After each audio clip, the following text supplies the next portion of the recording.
नमस्कार दोस्तों, कैसे हैं आप सभी। उम्मीद करता हूँ आप सभी अच्छे होंगे। और क्या चल रहा है अब इस समय, तो आप ये भी नहीं कह सकते कि फॉग चल रहा है, क्योंकि सच्चाई ये है कि इस समय सिर्फ लॉकडाउन पीरियड चल रहा है, कोरोना चल रहा है और कुछ अराजक तत्व चल रहे हैं और कुछ भी नहीं। कल मेरे करीब 2-3 दोस्तों के फोन आए, उनसे बात हुई, काफी लंबा डिस्कशन हुआ। तो एक बात बहुत ही कॉमन थी कि वो सभी खुश थे। उनका ये कहना था कि अब लॉकडाउन पीरियड खुलने वाला है, तो काफी खुश थे। लेकिन जब मैंने ये बात सुनी, जब मैंने खुद सोचा, तो वाकई में मैं परेशान हो गया।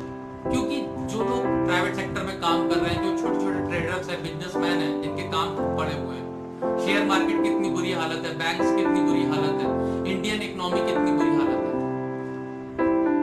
तो क्या वाकई ये खुशी की बात है?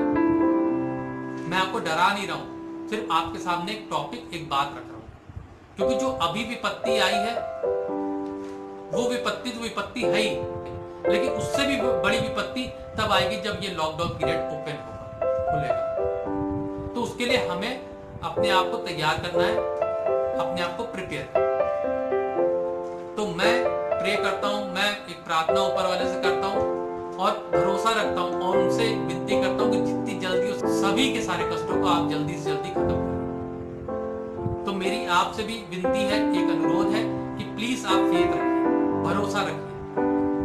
अब इस बात को लेकर के कई लोग ये कह सकते हैं कि अरे हम तो ऑलरेडी भरोसा करते हैं। तो क्या अपने दिल से को टटोल कर पूछिए, क्या वाकई में आपको भरोसा है?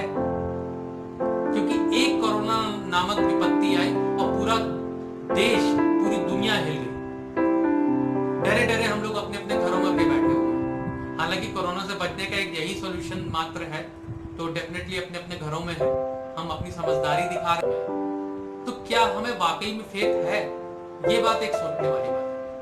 अभी कुछ करीब 6-7 महीने पहले, 7-8 महीने पहले मैं एक जगह सेशन कर रहा था, कुछ बच्चों का मैं काउंसलिंग कर रहा था, एक सेशन ले रहा था। तो मेरा एक सवाल था जो मैंने एक क्लासरूम में बहुत छोटे बच्चों से पूछा कि आप में से कौन ये बात मानता है कि उससे भगवान पे भरोसा है, ऊपर वाले पे भरोसा है? कोई बात मानता है? तो उसमें से एक बच्चा खड़ा होकर के बड़े मासूमियत के साथ वो खड़ा हुआ, उसने कहा कि हाँ मुझे भरोसा है, मैं जानता हूं कि भगवान एग्जिस्ट करते हैं, गॉड एग्जिस्ट करते हैं।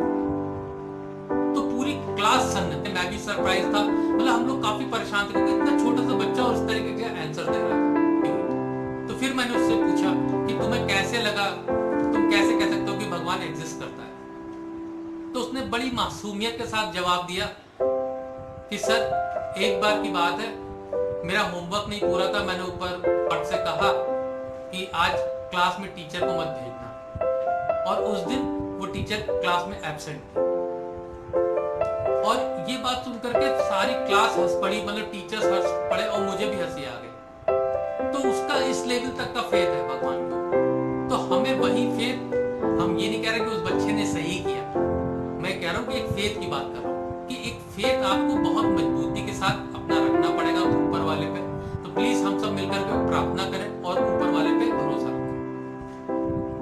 दूसरी बात दोस्तों, कर्म की करते कि हमें लॉकडाउन पीरियड के दौरान अपने आप को इस तरीके से तैयार करना है, अपने कर्म को इतना स्ट्रॉन्ग कर लीजिए, अपने वर्कआउट को, मतलब अपनी वर्किंग को इतना ऑलरेडी स्ट्रॉन्ग कर लीजिए कि जब लॉकडाउन खुले तो आपको कम से कम दिक्कतें आपके सामने है।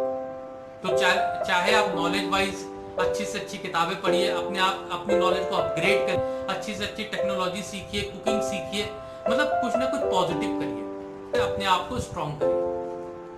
अब बहुत से लोगों का ये कहना कि अरे कुछ नहीं हो सकता, मैं क्या करूंगा, जो होगा सबके साथ होगा, लाखों लोग परेशान होंगे तो हम भी परेशान होंगे, हम कर भी क्या सकते हैं? तो बहुत सारे सवाल आपके मन में आ रहे होंगे। तो दोस्तों मैं इतनी सी ही बात कहूंगा कि आज की डेट में आप नेशनल टेलीविजन पे आप रामायण देख रहे होंगे, नहीं देख रहे होंगे तो देखा होगा पहले कभी आप। तो देखिए, अगर आप रामायण की बात करिए, चाहे महाभारत की बात करिए, रामचंद्र जी की बात करिए, चाहे हनुमान जी की बात करिए, चाहे आप कृष्ण भगवान की बात करिए, चाहे अर्जुन की बात करिए, चाहे युधिष्ठिर की बात करिए, किसी भी कैरेक्टर को देखिए, सभी का व्यक्तित्व इतना ऊंचा इसलिए हुआ क्योंकि उन्होंने अपने कर्म पे ध्यान दिया। रामचंद्र जी ने 14 साल का वनवास काटा तो उन्होंने अपने कर्मों से राक्षसों का नाश किया, तब जाकर के रामचंद्र जी एक रामचंद्र जी बने।